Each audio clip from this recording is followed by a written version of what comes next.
Hiningan ko, ano gagawin ko? Kasi I was not informed na mayroon pala akong message. Pero even though na impromptu to, bago ang lahat, good evening sa inyo lahat. And thank you for coming. Parang ako kinasal, no? Thank you for coming. Pero ang message ko sa newlyweds, Dustin and Ann,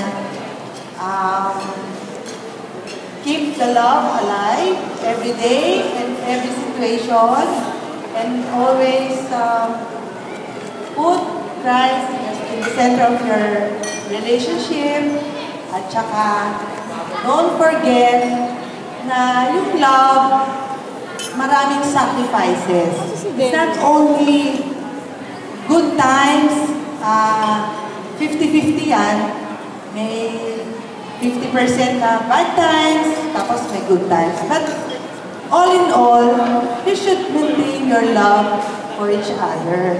At saka, very lucky nga kayo kasi ang dami yung families na nag-support sa inyo. Andito kami lahat. By the way, ako nga pala yung paboritong tita ni Dustin. Kasi ako lang mag-isa eh. Ako lang yun. Kaya ako paborito niya. And si Dustin, ay syempre, since birth, kasama ko na yan. Para siyang my second child. Kasi yung first, yung panganay ng kapatid ko. Kasi sila muna nagkaroon ng family bago ako. And talagang inalagaan ko yan.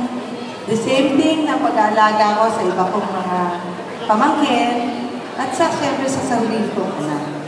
And si Ann, from the very first time that I met you, kasi wala namang pinakilala si Dustin na formal. Pero the very first time that I met you, sa house yun, di ba?